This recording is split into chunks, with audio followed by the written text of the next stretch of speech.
I am rejected by others but not by the messiah. இது ஒரு அழகான வாக்கியம் இல்லையா? நான் அநேகரால நிராகரிக்கப்பட்டிருக்கேன். ஆனா கர்த்தர் இயேசு கிறிஸ்து என்னை சேர்த்து கொண்டார். இந்த பூமியில நம்ம கிட்ட இருக்கிற பணம், பேர், புகழ், நம்ம கிட்ட எதெல்லாம் நல்லா இருக்கோ அந்த நன்மையை பார்த்துதான் அநேக உறவுகள் நம்மோடு கூட இருப்பாங்க.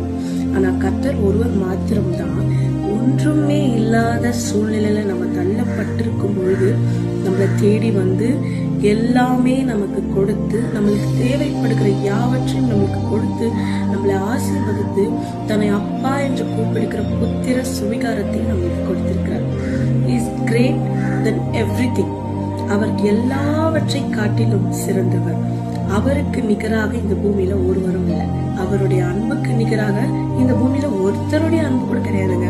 நம்ம தள்ளப்பட்ட சூழ்நிலையில, ஒருவேளை ஒதுக்கப்பட்ட சூழ்நிலையில, எல்லாரும் என்னை நிராகரிக்கிறாங்களே, என்கிட்ட இது இல்லை, என்கிட்ட அது இல்லை, என்கிட்ட பணம் இல்லை, நான் வசதியா இல்லை, ஒருத்தரோட ஒருத்தர் நம்மளை கம்பேர் பண்றது, இதை விட பெஸ்டா கிடைச்சா நல்லா இருக்குமே அப்படின்னு சொல்லிட்டு ஒரு நல்லதை பார்த்து நம்மளை தாழ்த்துறது, இப்படிப்பட்ட பேச்சுகள், இப்படிப்பட்ட சிந்தனைகள் கொண்ட மனிதர்களால ஒருவேளை பாதிக்கப்பட்ட சூழ்நிலை நீங்க இருந்தீங்கன்னா, இன்னைக்கு கர்த்தர் உங்களை பார்த்து சொல்றாரு, நான் உங்களை சேர்த்துக் கொள்வேன்.